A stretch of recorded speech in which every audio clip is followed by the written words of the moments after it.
Hello and welcome to the Diverse Bookshelf with me, Samia Aziz.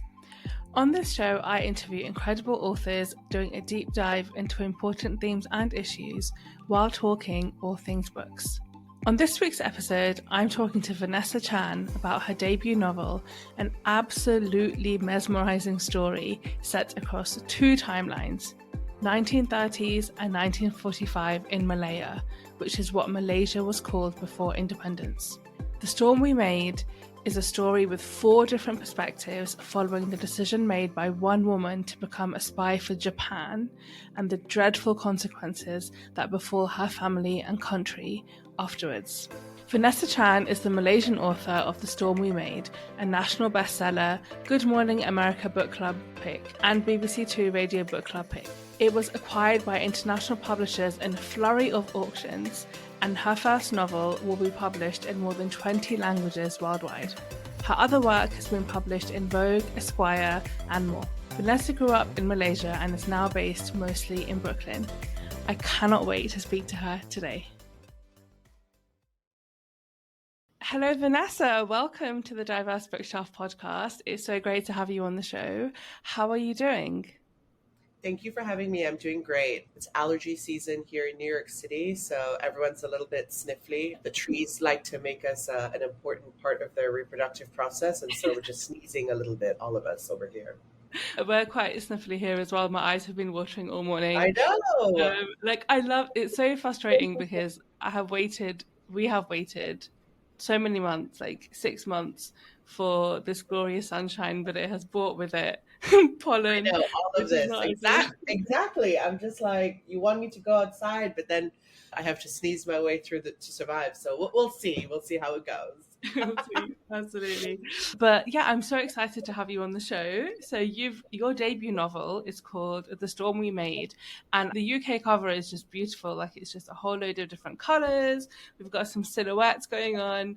But as a novel, wow, it is so captivating. It's such a page turner. I think I read it within 24 hours just because I couldn't put it down. I was so sort of desperate to know what was going to happen and what had happened, and oh my gosh, it's very captivating. And I think I was just so holding on for a happy ending, and we don't really get a happy ending, but I guess, I don't think it would have been true to the story you were telling had it ended with more rainbows and sunshine.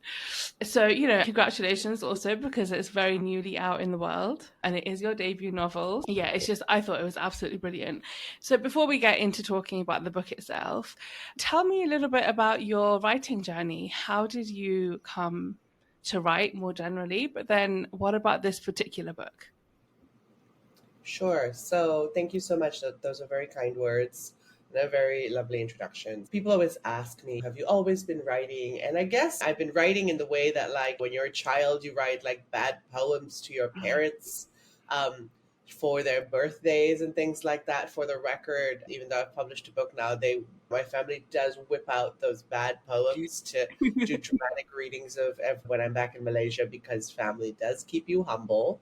But I put that away. Like, I've always enjoyed writing, but I never foresaw it as any kind of career, because I moved to the US to study for undergrad and then graduated into a financial crisis as a foreigner who needed a work visa. And so I just had to do all these different jobs that would sponsor my visa, and none of which were in the arts. I had to do all these different corporate jobs, and immigration had me by the neck. I had to do all these different things to stay here if I made the choice to stay in the US. And so writing fell by the wayside. I think in my earlier 20s, when I was first working, I did try to write a novel or half a novel, an autofiction novel about how much I hated all my coworkers at the time. Turns out that sort of rage doesn't make for a good novel, so that went away. And it was only after I got residency in the US that I could think about what it was that I really wanted to do beyond stay here and survive. And I thought to give the writing thing a shot. So I applied to graduate programs, and didn't get into many places, actually. I got into one or two, and I followed the one that accepted me and to New York City, and that is where I started writing this novel. I started writing this novel as a class assignment. My instructor had, at the end of the first semester, we had this random assignment, which was, I think, write a short story about someone who does something on loop. But it was the end of semester, and so I thought it was a throwaway assignment. In graduate school, creative writing in certain places, especially in the program I was at, there's no grading. And so you just turn in your assignment, you get an A. I'm like, easy peasy. And so I wrote this short story about a girl who's running through a bunch of checkpoints to get home, turned it in, forgot about it, and then got a note back from this instructor that said, this wasn't a short story. And I'm like, wow, not me failing my first ungraded assignment that I have been assigned here in graduate school. And then she goes on, she goes, I think this is much more than that. And I think you need to spend more time with this. I think this might be your life's work. And I was like, me? I can barely write. I just started this program. I took her advice and kept writing through the pandemic, through a series of personal griefs, which we can talk about in a minute. And that was just 3 years ago. And then this book came through, and the rest of the process has been quite a dream. It took me a while to get to figuring that writing was a thing I wanted to do for the rest of my life. But now we're here, and this book is out in the world. And some days I wake up, can't believe it. That's really, you spoke about how you were having to jump through all of these hoops for immigration. And I think that's a really relatable, like a relatable thing that a lot of people go through, not necessarily with immigration, but like just trying to get through life and find some stability that gives you the space and, you know, like the privilege to have the time to focus on writing, because a writing career and writing for a living is not a linear process. And it's not like you don't apply for a job in the way that you can apply for a job to work in finance, for example. You don't apply to be an author and then therefore you have the time that you are paid for to write. You have to be able to have the time, and that always is a form of privilege in one way or another. And for so many people, sometimes it's just about, I don't have the time because I have a family, or I have to work to pay bills, or in your case, like, I need to figure out how I can stay in this country legally. There's so many different things. And I think that sometimes just understanding that if you so desperately want to be a writer, it's not always in your hands whether or not you have the time to pursue that. And I think there's a lot of, sometimes we internalize that as, oh, if I'm failing to do it, even though like I really want to do it. But there's so many different things to consider. But you've spoken already about the fact that you wrote this in lockdown, but I'm really interested in what led to you writing this specific book. Why did you decide to tell this story? I mentioned earlier that homework assignment was to write about a character who does something on loop, something repetitive. And the first thing I wrote that came out was about this woman, this teenage girl actually, running through a series of repetitive checkpoints to get home. And if you've read the book, you'll know that that's the framing for chapter 4. And I didn't expect that to come out. I always thought that I would end up writing as my first book some kind of like millennial novel about someone having an existential crisis, because that is what I know, right? Mm-hmm. It's a millennial who always has existential crises. It is a familiar environment. And I always thought that was what I would write. And lo and behold, the first thing that comes out that my teacher ends up telling me will be my life's work is this like complex, heart-wrenching first chapter of a historical novel. I'm like, what? How did that happen?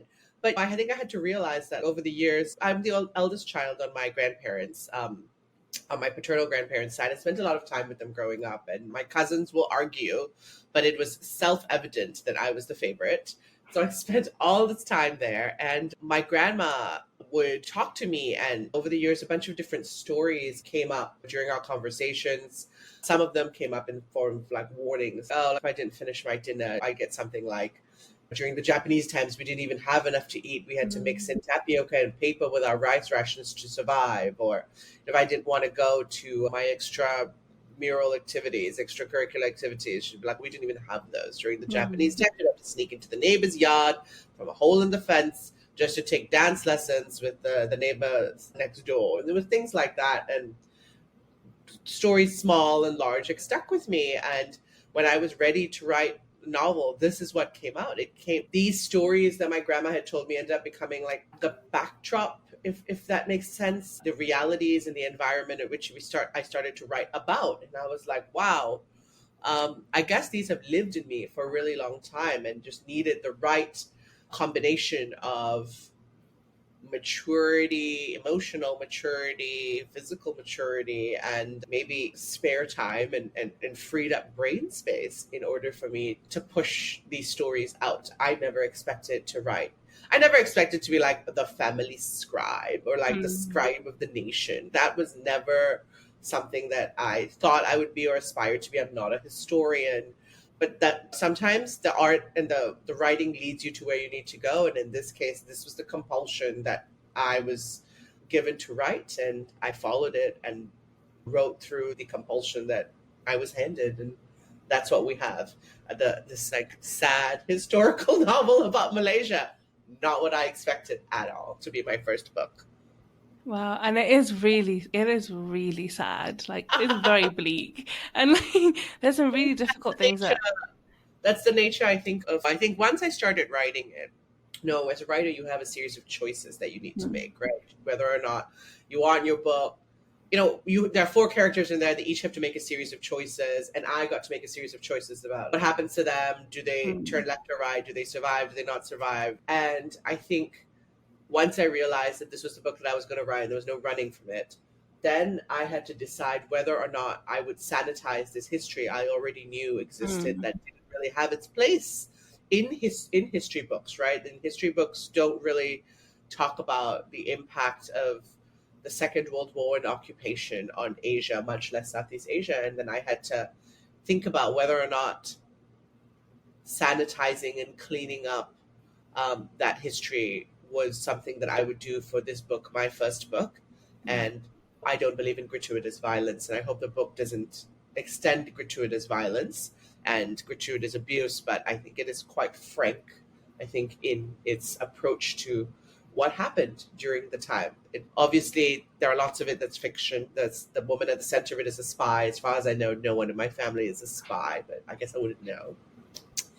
But for the most part, some of the more brutal and terrible things that were inflicted upon the people of Malaysia during the time, true and felt necessary to record.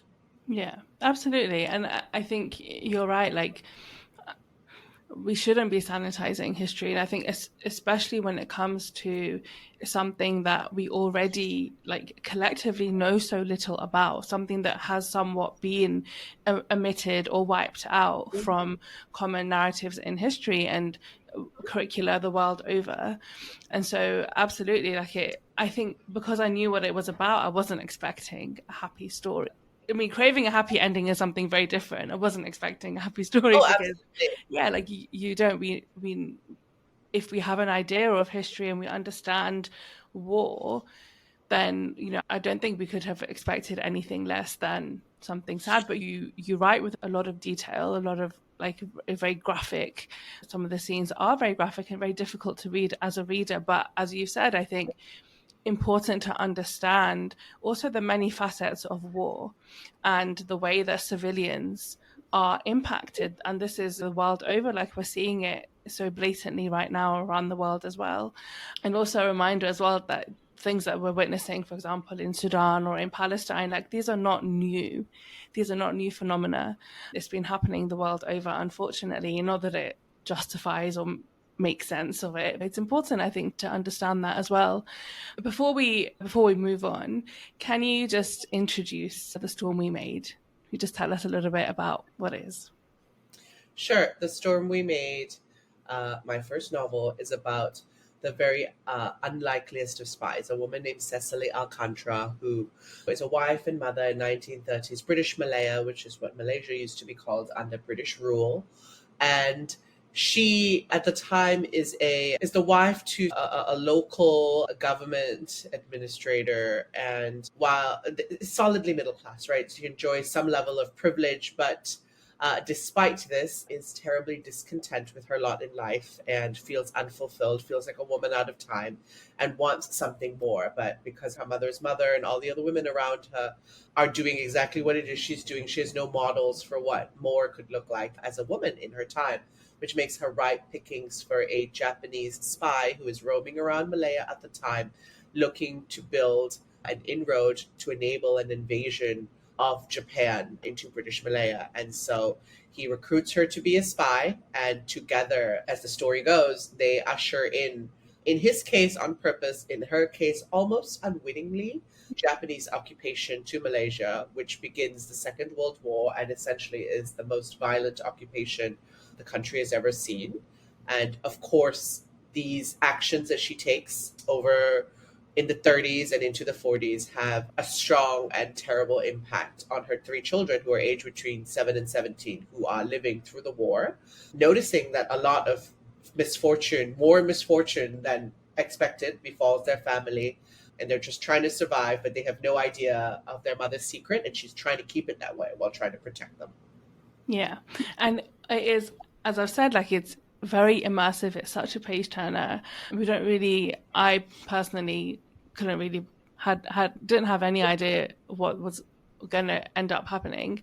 So I was like constantly waiting to see. And I was very captivated by the two timelines. And you give us 4 different points of view, and you give us 2 different timelines. And I feel as an author, to get that right, to be able to still move the story forward, to not leave us like constantly confused between the different perspectives and the different timelines, I feel like it's a real feat to be able to do that well. And I never felt confused. I think which is what sometimes happens when you've got different perspectives, is that you become so engrossed in one person's story, you don't want it to finish and to have to move on, and you become a little bit frustrated when it does happen. But I think it was so important for us and so easy for us to then just become immersed into the next perspective. But what was the process like for you putting that together, to get to have these 4 different perspectives and these 2 timelines? Yeah, how did you manage that, and how did that come into fruition? Yeah, exactly. As you say, 4 point of views and 2 timelines, which writers ask me, oh, is this sort of a structure you recommend for others? And my answer is a vehement no. It was very complex to write and required a lot of walking around in a circle in my small apartment, muttering to myself to try to keep all the plot lines straight.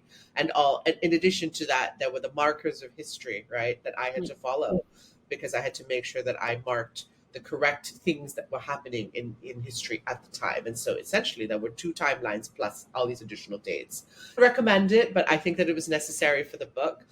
In terms of the point of views, which are a mother and her 3 children, an eldest daughter, a middle son who goes missing, and a youngest daughter who just wants everyone to be happy.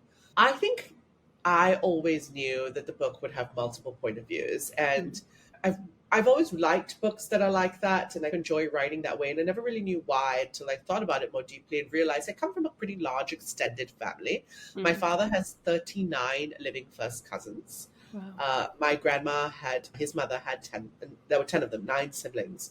And I grew up in sort of a noisy, gossipy environment. And I would get all this information from different aunties about some mini little scandal that was happening in the neighborhood, in the family. And you'd get all these different sources, like throwing their points of view and what they think happened.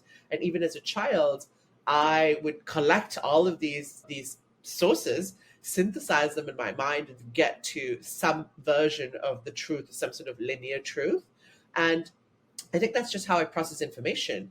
I also grew up enjoying, loving to talk and gossip. And so I think all of that became a starting point for my book, where you get all these 4 different people living through a similar experience, with a similar war, with different experiences and different outcomes. And I put them all together. And then as the book goes, as you see, it all comes to a head on a single day.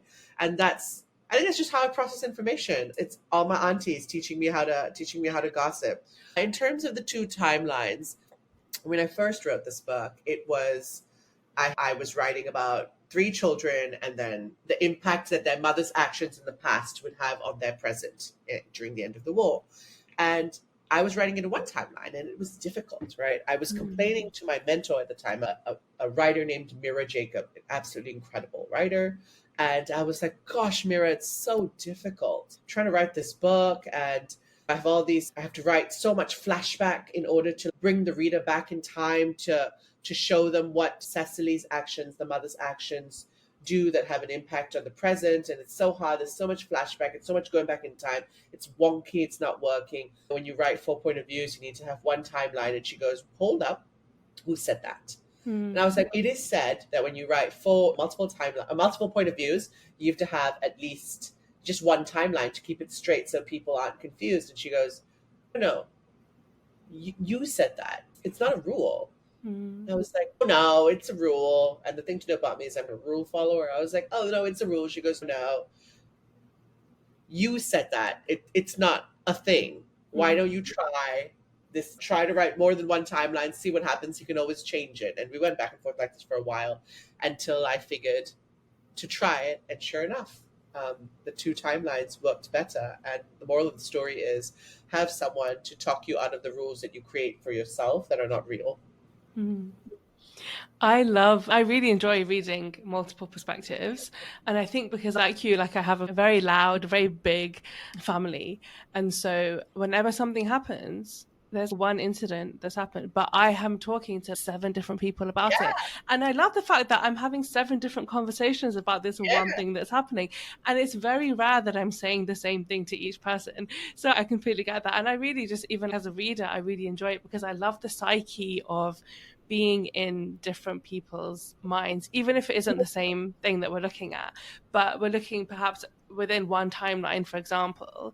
And it's a reminder that there's so many different things happening at one point, and people are going through different things and they're experiencing the world in different ways, and they've got their own prejudices, but also their own concerns and stuff, and the way that they see the world, especially when we're looking at people of different ages as well, and really fascinating. And I'm so glad that you were talked out of this rule that you had made up for yourself, and I don't think you would realize that you made it up yourself. And and I think that just happens when part of writing a novel is like floundering around in the dark because you think you're going to do something, write it one way, and then you realize it's not working. You have to go back and start over. And I think the brain automatically creates these rules and parameters in order to try to keep you on the straight and narrow so you can keep writing forward. And this was one of the things that I had to dismantle before I got to the end of this book. And you were saying, I always think that it's fun when you're reading multiple point of views. It feels like a little bonus, right? Instead of getting one story, you got 4 for the price of 1. It feels fun. I love a multi-point of view.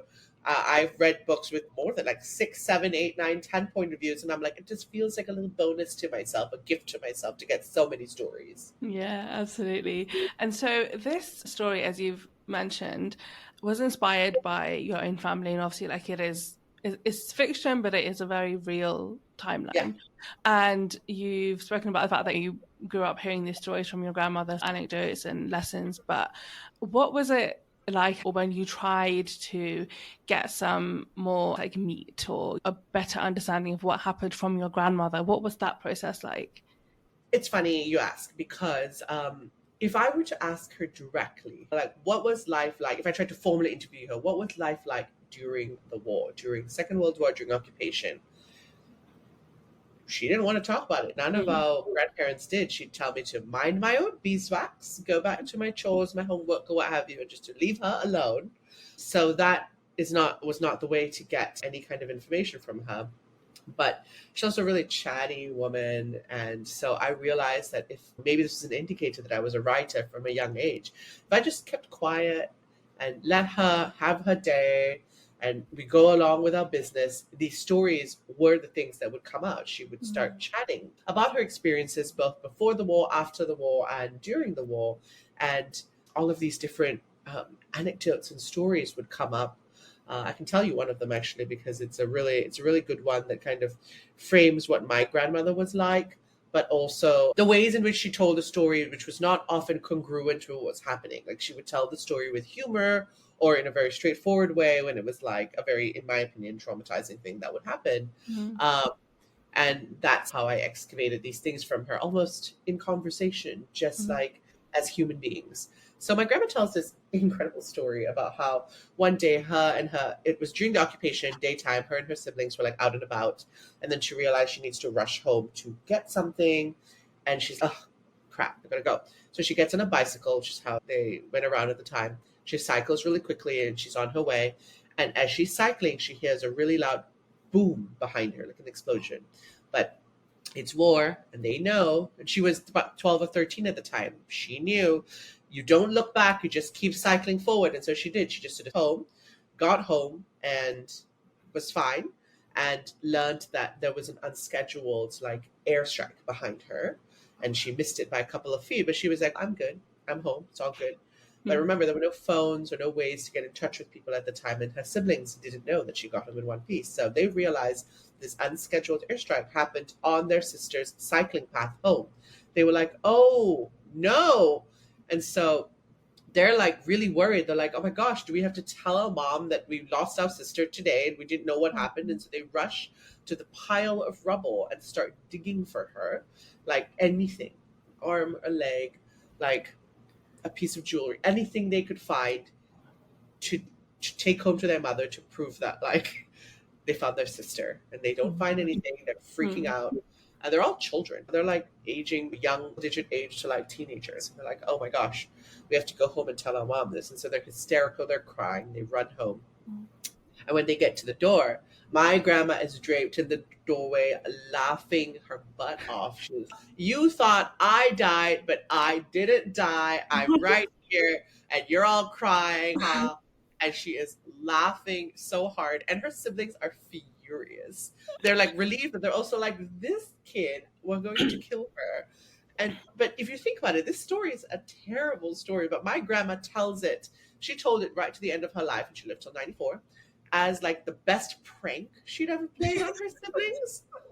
And as you can imagine, like I'm sitting here listening to the story, like, Grandma, do you know what nearly happened to you? She was like, okay, but the look on their faces though was just so classic. It was so good. These kinds of stories, as you can imagine, kind of stick with you and stay in your mind. And I collected these over the years. They just became a texture of who I am. Like, this is my family. This is what my grandma is like, where she always like laughs about the most inappropriate things. And I think when I was ready to write a novel, these are the things that kind of came out, made it in, became the setting and the detail, as you will, of the novel that I hope lend it authenticity. Absolutely. And did you, because I know, and I think we know this again, like the world over, like talking about trauma, I think especially the generation of your grandmother, talking about these traumatic events, like is very difficult. And that's why so many people find it so hard to share those stories. Did you get that sense of like sadness or grief, like when you would ask, or was it just very much like a straightforward, I don't. I think that the way that this generation processed their grief was actually they very much just wanted to move forward, and they really did want to talk about what happened. And like I said, if I were to ask her directly, and a lot of people in my generation say they try to interview their grandparents because all of us are really worried that this history is going to die with their generation because it's not really recorded that well. And if we ask them, like, what was life like, they don't want to talk about it, right? They're reluctant to talk about it. They don't want to bring themselves back there. A lot of them were teenagers or even younger, and such a formative time and so traumatic that they don't really want to go there at all. So, but like I said, my grandma's really chatty, and so the stories that would come out, yeah, not often in these what you would expect to be a traditionally emotional way. They would come out in the form of like oddly placed humor, or as warnings, or as like advice, or as, we didn't get to do what you got to do when I was 12 years old. I was living through a war. And it was in a different tone than you would expect, right? My grandma wasn't sitting there like bawling her eyes out telling us about how her brother went missing and then came back at the end of the war. She would tell us in a way that seemed so somewhat incongruent, I think, with the experience. She'd be like, he disappeared, we didn't know where he went, very straightforward. And then yay, he came back and we were so lucky. And I was like, okay, but there's a gap, like what happened to him? And no one would discuss. And yeah, I think it was parsing through the definitely incongruent emotional aspects of the stories that would come through, And it wasn't what you would expect. It wasn't just a whole lot of tears. It was just, let's keep moving forward, and the stories that would come out would be straightforward. Mm, absolutely. And so when it comes to Malaysian history, as we said, we don't really know very much about what happened, especially at that time. And I think there's an idea now that Malaysia is a really great holiday location and it's so beautiful. And the people are really nice. And but again, but actually its history is like very violent, very bleak, very bloody. What were some of the things that you were really, I guess, conscious of, or what was really important to you to bring out about Malaysian history, especially within this time period and the Japanese occupation? I think first and foremost, I will say that I always see my responsibility as a fiction writer is to tell a good story, because I need people to turn the pages. Otherwise, they're not going to absorb anything, and they're not going to, no matter how important or how necessary the learning of this history is. If I can't make people turn the page, if I can't make them interested in the book or invested, I've already failed, right? I failed out the door. And so I always think my number one responsibility as a writer is to tell a good story and keep people turning the pages. And then beyond that, I think it was important to me, as I said earlier, to not engage in gratuitous violence and not spend like pages and pages on like sexual assault. It was important to me to record, quite honestly, some of the things that happened during the time without kind of putting like a shiny little pretty sheen on it to make it better. And that's what I tried to do. I tried to be honest about the violences that were inflicted at the time. And I think third, I think this, and this is me, for me, a little bit more personal, is I also try to write nuanced characters, right? I don't believe in 100% heroism. And I think you see that in the characters who all make choices that maybe in the best of times didn't seem like the most principled choices they could be making. But I also think that against a backdrop of survival and against the backdrop of just trying to stay alive, that we don't always know if our principles are going to hold. And I think in my storytelling and in my recording of history, it was important for me to reflect the human experience, which is such that the most heroic principled choice is not always the first choice that people make. And that, I think, leads to some, I wouldn't use the word criticism, but like feedback, reader feedback, that like some of these characters were less likable than they could have been. But I think that's just an honest reflection of who or what humanity is, right? Yeah, And that was yeah. important for me to reflect as well. Absolutely. And I mean, we see that, I think, most clearly with Cecily, who is a very morally grey character. And I guess like she is the protagonist in the sense that like she's at the center of everything that happens. And as you said, that she meets this Japanese general and she ends up becoming a spy. And oh my gosh, throughout the book, I mean, her character changes a lot. And I think we go from like somebody who was really discontent with her life. She seemed a little bit bored, a bit frustrated. And that is very relatable. And I think it's quite relatable in the millennial struggle as well, of like feeling like you're just not thriving. Like you're just not living your best life. You're not thriving. You're not like making a difference. Sometimes so many days go by and I wonder, oh, do people even remember that I'm here? It's very relatable. You know, she's made a series of decisions, got married, got a family. And then it becomes something different because she finds what she believes to be a cause, and she's so enamored by this General Fujiwara, and she like is not only is she enamored by him, but she really gets sucked into believing that what she's doing is right. And I very much felt, does she realize that what she's doing is wrong, or does she genuinely believe that what she's doing is right? Because then we're dealing with a different kind of morality and a different kind of like grey morality.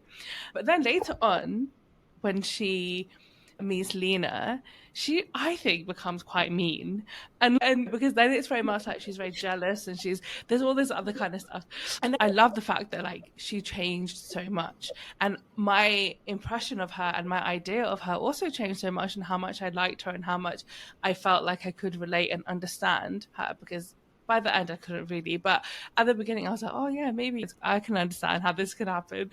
But why did you, yeah, what were you trying to really get across, I think, with her character and how, and all the decisions that she made? And I guess when it comes to the grey morality of her. As I said, I really don't believe that like characters that are 100% good make for good characters. There's no conflict. There's just no story there. And I think I just wanted to show us a character who contains multiple selves, right? She is someone who is somewhat she's good at the life that she's been given, but it's a small life. She's discontent about it. Turns out she's good at all these other things as well, like being a spy and collecting intel, and realizes, oh, that's great, I could have a job too. And then turns out that she craves friendships and builds those too, but at the end, spoiler alert, is perhaps not as good of a friend as she could be. And if I'm honest with you, so we talked a little bit earlier about, I alluded to it, about how I wrote this book during lockdown, during a time of obviously great macro grief for the world, but also a bit more micro grief for myself. So the world locked down in March 2020, and my mother died of a long illness in April 2020, and I couldn't go to her. I couldn't be with her at the end, and it was quite difficult. My uncle actually also passed within 2 weeks. He was passed in London. My mother was in another part of the US, and it was all very challenging, and I was really pissed off, right? And when I first started to write this book, it was just 3 sad children living through the war. There was no Cecily, actually, because that's what I knew, right? I knew about teenagers and children going through the war because that's what my family had. And if you can believe it, the book was even sadder than it was now, which, whew. So I was during lockdown trying to write about home and just furious because I couldn't go home. I couldn't with my family during a time that was really difficult. And so I just needed to give myself some grace and agency. And I was like, I need to wake up every morning and write this book because this is what's keeping me sane. These children are too sad. And so I need to give myself someone who gets to who have agency, be an adult, run around, be irresponsible, make some weird decisions. And I can always take it. I'm a writer, right? I'm the master of this universe. I can always take it out if it doesn't work out. And so that's how Cecily was born. She was born out of the rage and frustration and need to have agency to give myself an experiment that could go around and do things that maybe I couldn't do at the time. And responsible, be horny, be ridiculous. And she's a spy because I frankly like to read and watch spy stuff. And I was like, I could take her out. Who cares? Just put her in for now, see what happens.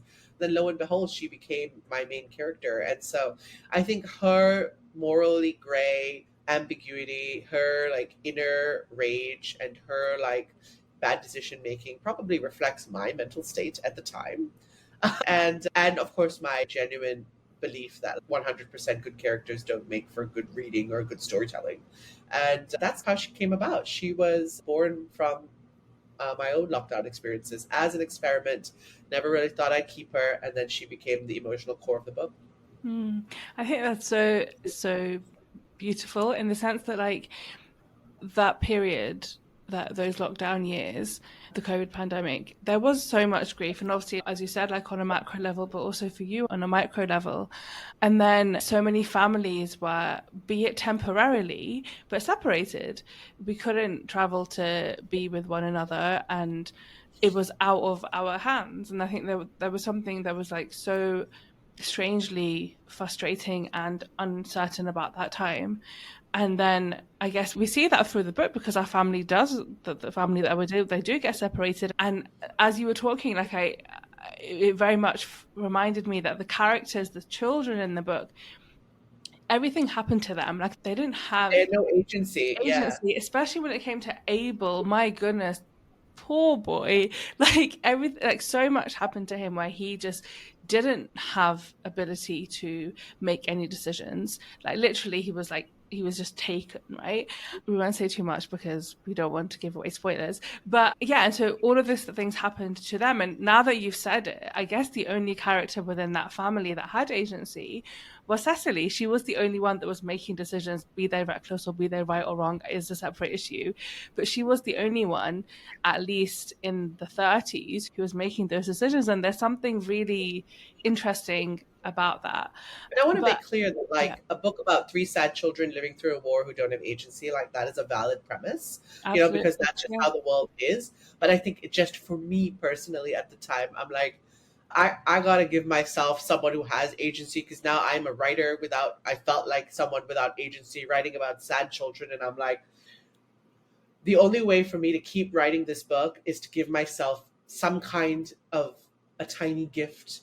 And I gave myself the agency in the form of a, like, totally deranged and perhaps problematic character, but Yeah. she got to do stuff, and that made the book move forward because I could wake up every day and write it. Yeah, and also three sad children living in war. If you were to try to give one of those agency, I guess what could have happened is like this sanitization or this almost like glorification of an element of war, which is not what you wanted to do, which is one of the frustrations that we have, this like the way that we glorify resilience, or that it is glorified. Resilience is glorified, and it's not I don't think it's not accurate, and it's not fair, because actually, like, we can't expect people when they're living through war to rise up against it, or to somehow find and be the superhero when things are so awful. And so I think it completely makes sense to me that the best way to have agency was to have the character of Cecily, who, number one, is an adult but made these decisions slightly earlier on, and it's just very fascinating. But so we have General Fujiwara, who is the person that Cecily becomes enamored with, and he is a spy. He's working undercover. He was a very interesting character, because I mean, although Cecily is like completely, she falls in love with him, I was not particularly impressed with him, but maybe that's just because I was very cautious of him to begin with. But what was really interesting to me was that at the time that in the 30s, what we have is, we have, I guess, like a British rule or occupation going on. And what General Fujiwara convinces Cecily of is basically a Japanese occupation. So they go from like one form of occupation to another, and he's very much Asians for Asians. And what was really interesting to me was that what there wasn't ever like a sowing of the seed of was independence or autonomy. And instead, she was very much happy to go from one occupation to another, and she felt as though the Japanese occupation had to be better because they were so frustrated with what was happening under British rule. But actually, what we know was that the Japanese occupation was the most brutal that Malaysia had ever seen, and it was awful. And obviously, there's a lot of history and a lot of stuff that goes on there. But and obviously that's my reading of it. But what was it writing that character of General Fujiwara and this decision to support the Japanese in this way? What was all that about? I mentioned earlier that Cecily was living in a time where she didn't have any other models for behavior, right? Her mother and her mother's mother before her had lived the life that she was living, and that's all that she knew. And by the same token, Cecily and her mother's mother before her had seen years and years of colonization. Malaysia has been colonized by the Portuguese. At that point, the Portuguese, the Dutch, and the British, before the Japanese arrived, for, at that point, over 400 years, right? They had no other model for what a country could look like, and certainly no model for independence, right? The idea of an independent and liberated Malaya was not even like conceivable, right? The only conception that one could have that made sense was, maybe you'll have a better colonizer, you'll have a different boss. You're not going to be able to freelance, because that was just not the way things were, and people couldn't imagine a world like that. And so it felt real to me that she would attach herself to someone who was offering a better boss, not no boss, because that was just not possible for them at that time. What he was offering her was an Asia ruled by Asians, people that look like you, who could bring a more equal, if not completely equal, a more equal world to fore. And of course, realistically, that didn't happen. We know that.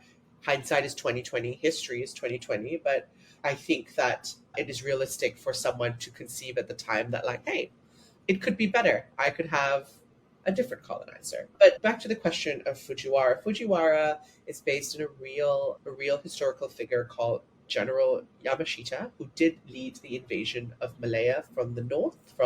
He led in an army of soldiers riding in on bicycles through the jungle while the British cannons expected a naval attack, so they pointed their cannons the wrong way to the south and the east towards the ocean. And was like a brilliant military strategy that enabled the quick assault and invasion of Malaya and of Southeast Asia. And what we do know from history about this guy is he's a small build. He is obviously a brilliant military strategist, and he was called the Tiger of Malaya. But that's all we have. We don't know if he is a true believer or just like a really good soldier. We don't know if he cheated on his wife. We don't know what he's like as a person. And so I think I, as a storyteller, was able to take those facts that I knew and fill in the gaps that in history and build out a character who is, I think, the true villain of this novel. I also framed him up based on a couple of different inspirations. One, the character of Tony Leung in Lust Caution was like an inspiration, someone who is very charismatic, doing the wrong thing, you feel drawn to him anyway. The second was, honestly, you touched a little bit on this earlier, that guy that your friend is dating and everyone else is, I don't really see the appeal. I'm like, what is up with him? But your friend is chanted. Your friend, there's something up with this guy, some charisma that your friend is responding to that no one else understands, is like super toxic.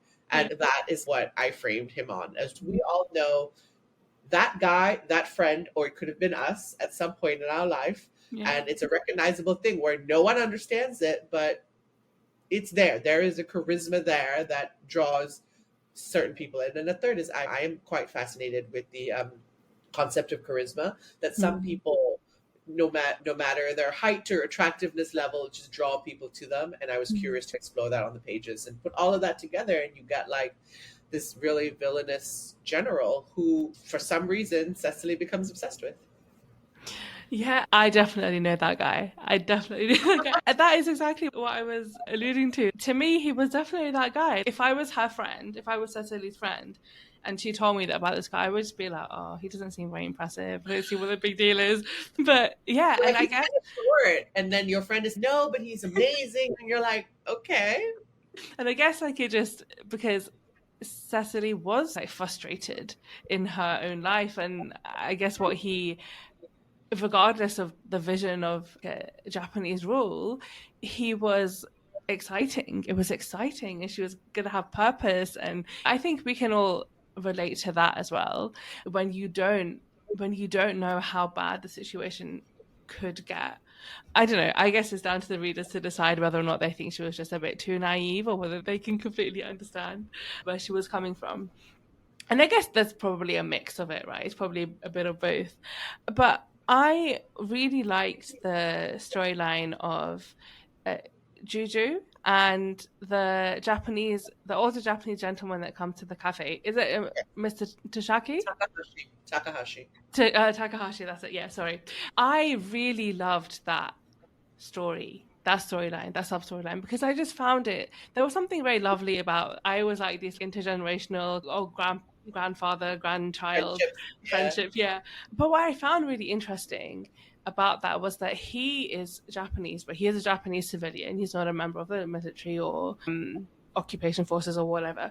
But he's a teacher, and he's a civilian. He's living in Malaya. But Juju really struggles. She really struggles, I think, sometimes to see him living a life better than what her and her family are doing. She knows that he has more access to food because he sometimes very kindly gives them his food voucher, but also he gets letters from his daughter, and he gets these bits of good news. What were you really interested in exploring with those two characters and that friendship and that sort of interaction? I actually was one of those people who was always very careful to delineate between the people and their government, right? And she was always it was very important to her to tell me that not all Japanese are bad. And she was like, which is not something I think, honestly, that like everyone believed at the time. There are people in my grandma's generation in Malaysia today who still hold a large grudge against Japan and its people in general. But my grandma always said, look, people are not their governments. It is, indisputable that the military police, the soldiers, they're horrible, right? They treated us like crap. Yeah. But that there were a lot of civilians at the time who were perfectly nice people and who in some ways were helpful to us. And she actually did have a friend from work at the time who was very kind to her, on whom I based this character a little bit.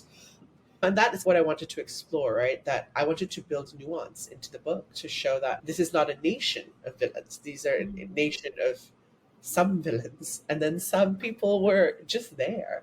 But at the same time, I knew that a friendship between a Japanese man living in Malaya, no matter how nice and lovely and charitable he was, and a beleaguered eldest daughter whose family is just going through some stuff, was never going to be equal. And I thought that she was old enough to understand that inequality was always going to be a challenge and a barrier between them that he may not see, right? And that happens in these sorts of unequal sort of friendships where the person being charitable thinks that, oh, I'm just helping out a friend and we're two of the same. And the person receiving the charity realizes almost immediately, is completely aware at all times of the inequity that exists between them, because these are not two friends in the same plane.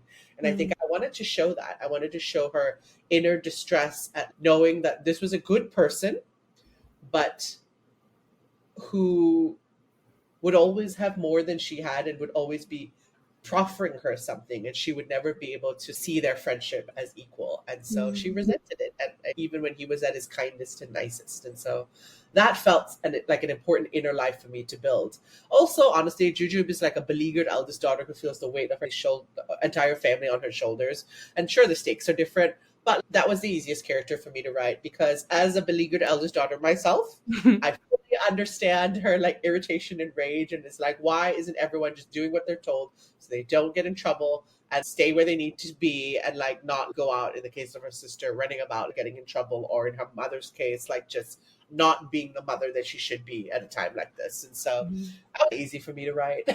Yeah, she was a great character, and I think like she's a teenager and she was very frustrated with everyone around her. And I think because for her it seemed so simple. We know what the threats are, like we know what could happen, so it's so clear, like why can't we just do it? And she's very aggressive and she's very blunt, shouting at everyone, telling people what to do, physically very eldest daughter, she's, come on, just do the thing you're supposed to do, and everyone is, we don't want to, and she's like, why? Yeah, she was a great character. And I think it's, again, like it just speaks volume to the kind of woman that your grandmother was, to focus on those elements and to remind you, because it is sometimes difficult when, especially like for us, to look at governments and to sort of almost like divorce that from civilians, because it's not to lay blame on ordinary people for the things that governments do, but it is difficult, I think, to sometimes make that distinction, because it's not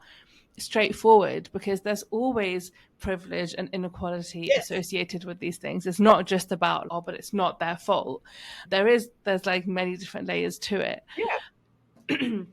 One of the other things I really enjoyed reading about was the friendship between Alina and Cecily, because we don't really see much friendship throughout the book. This is like the only real, there is one like a child level as well, but this is, I guess, the biggest friendship we see, and it's tied into the relationship that both of these women have with General Fujiwara.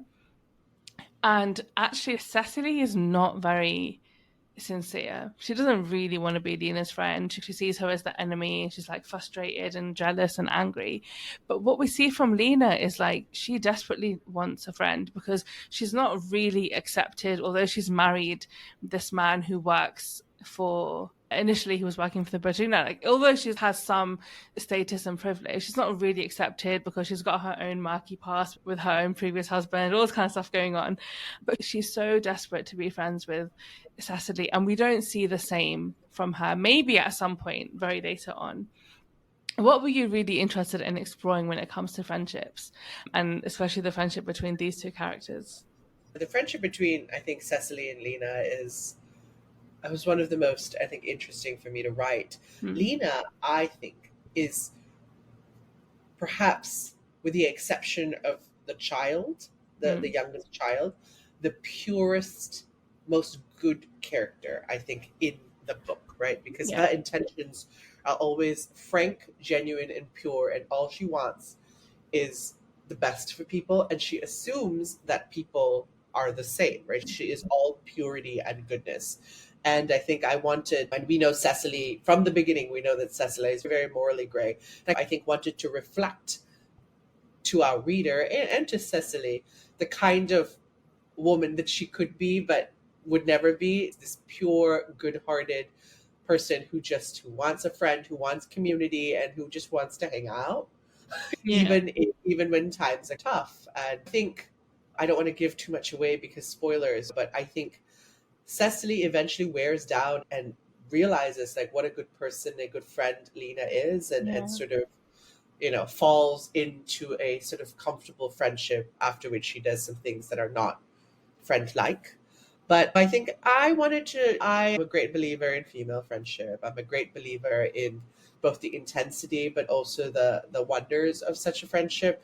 And I wanted to incorporate that into this novel, Mm. even though I knew that it could never really end well because our main character is just not someone for whom happy endings occur and friendships endure. But it was important for me to show that. I wanted to just create a mirror for our main character, just be like, this is what a good looks like, Mm. which created, I think, a more startling contrast between her and who she was and Yeah, who she absolutely. Yeah, it was really interesting, I think, to see them so close together as like such opposites. noticed that each character has their mirror, right? Jujube has Mr. Takahashi, who is good.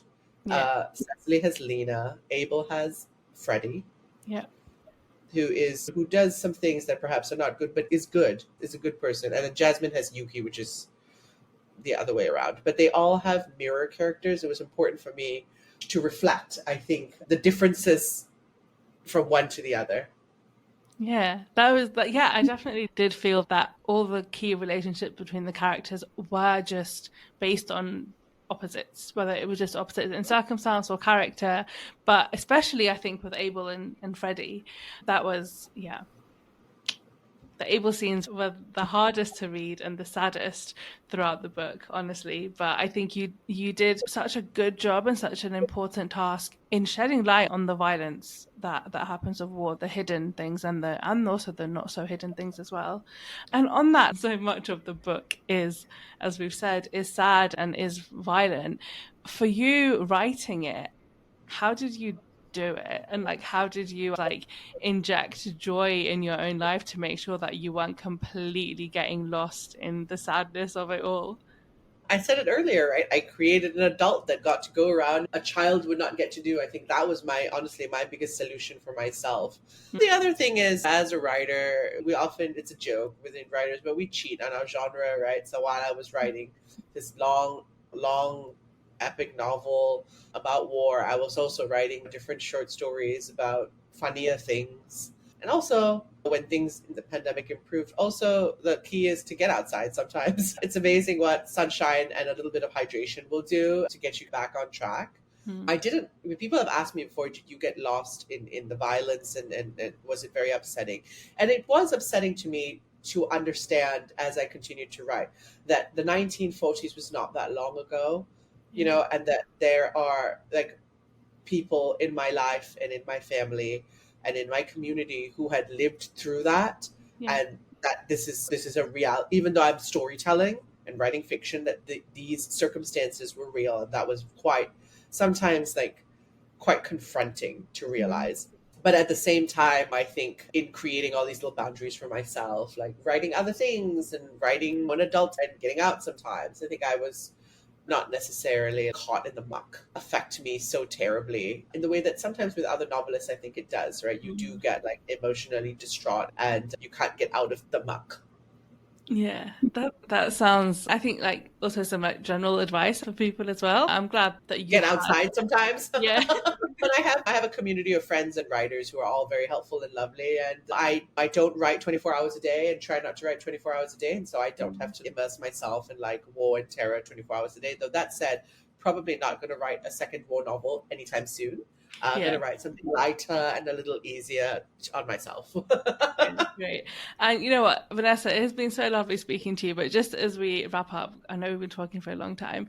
What are your hopes for the book? What do you hope for anyone picking it up?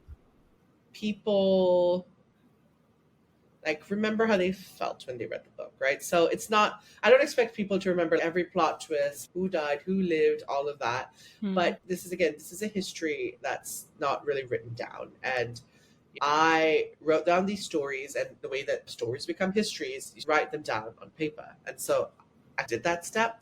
And I'm hopeful that if people remember how they felt when they read the book, they have a takeaway feeling. That will mean that they will discuss it with other people. And the only way for kind of history to become like generally known truth is if people keep talking about it. So I'm hoping that people take away how they felt, keep the book in discussion, continue to talk about their experiences, and those shared experiences will make the book and the experiences in the book, which are, you know, based in reality, but generally held truth. Yeah. That's how history becomes real. Exactly, for more people to know and then talk about it so that more people can know. And obviously, like, this is fiction. You haven't written a historical non-fiction book, but I think it will go a lot of way in just encouraging people to think about the things that we don't know, and also then maybe inspire people to look up and find out more about what happened.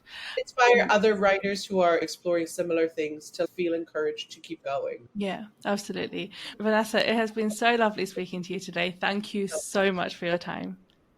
I appreciate you. Thank you so much. Have a good one. If you enjoyed this episode, please follow the Diverse Bookshelf podcast on your podcast platform of choice and connect with me on social media. I would love to hear from you. It would also mean so much if you could rate and leave a review, as it helps more people find the show.